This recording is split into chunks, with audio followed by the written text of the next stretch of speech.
Hey everybody, I'm Kyle Bradshaw, here with my dear friend Mitchell Orsino. Together we host Dream Drop Long Distance, a podcast about replaying and discussing the Kingdom Hearts series.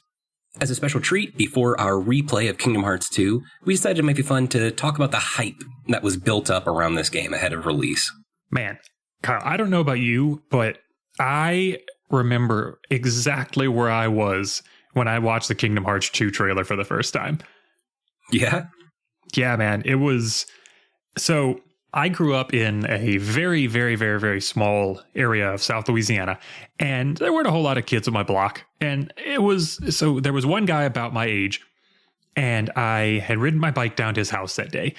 And we unfortunately didn't have a cable plan that you could watch E3 or the Entertainment Expo at that a lot of the video games and things like that were shown at every year. And so I really didn't know that existed. So we're hanging out with his older brother, who at the time is sitting, and he had two televisions. On one was a Grand Theft Auto video game that he was playing that we were, of course, because why would we not want to watch him play that when we couldn't buy it ourselves? But then amongst the gunfire and the craziness of that game, I start to hear this kind of light piano music playing, and something, I was just like, what is that? And on the second television, playing on what at the time was G4 TV, the television channel, all of a sudden, these gold letters came across the screen. And I was like, what is this? And Kingdom Hearts 2 was announced. And Kyle, my little 11 to 12-year-old self could not contain my excitement. I was so elated at getting a chance to play a next chapter in the series. And because I don't know about you, other than really guess you, I didn't know anybody else growing up that had, one other guy, I'm sorry, one other person. But it wasn't a big thing in the community that I grew up. Really not a lot of people knew about this game. And so to get a chance, because I was, to me, I look at it obviously something like this was such a shot in the dark for Disney to try, for Disney and Square Enix to pair up on. If so little people know about it, I doubt they're going to give us a sequel.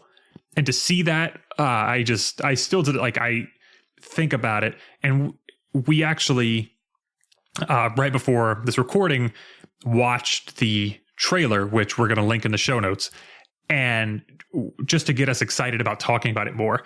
And to see that trailer back then, it still is probably one of my favorite video game memories. Honestly, the trailer is still exciting to me today. I'm watching that and I'm getting excited. I don't want to record this right now. I want to be playing the game. It is so exciting. But I'm so surprised to hear that nobody your age was really into Kingdom Hearts. I had a lot of friends in school who were I say a lot. It was 2 or 3, but that's a lot for me in that age. But, no. But I had friends that I could go to school and talk to about Kingdom Hearts. And I even had friends that would know about the secret ending and stuff like that. It was such a big deal back then. I'm so sad that you didn't have, I'm not that sad about it because it made us good friends to this day. But I'm so sad that you didn't have anybody else to talk to it back then. Yeah, I don't know if it was just that it was a slightly older kid title at the time, because it fell a bit into the realm of Square Enix more than Disney. I don't know if maybe that was just the turn off to my age group with that game. So I think that's why I was so surprised whenever we first got to become friends and you mentioned you played this game, where I was like, oh, I love that game. And you were like, I do too. And we just got to talk, and it to give people that perspective, and where this series had just kind of continuously helped to develop the friendship that Kyle and I have now, and why, I don't know about you, but this is why I'm so excited. This game in particular, I think, is so special, and it's done so well. And I cannot wait to stop recording this and get into playing it with you. I'm kind of feeling the same way. I almost want to just get up and leave now. But there's actually one more thing that that really influenced me for me, the thing that really got me into it more than the trailer was this one commercial, and I'm going to include a link to that in the notes too. But this commercial that kept playing on like Disney Channel and really basically any channel that kids would watch, they were pushing hard for this game. That had the new Utada song playing through it, had Final Fantasy characters, had new design of Sora, Mickey, Donald, Goofy, new worlds that we've never seen before, worlds that we were familiar with. Like, oh my gosh, this game, this trailer just like had it all. And every time I saw it, like all throughout I guess it was probably early 2005, it was on TV, I just got more excited and more excited and more excited. I was like, oh my God, this game is here. We don't have to wait anymore. The very first trailer that we saw together, it was like the opening, E3, like this was the announcement trailer. This was hey, this game is happening. Like, you guys should get excited about it. And then prior to the game being released, I think, like you said, it was like the minute-long-ish trailer.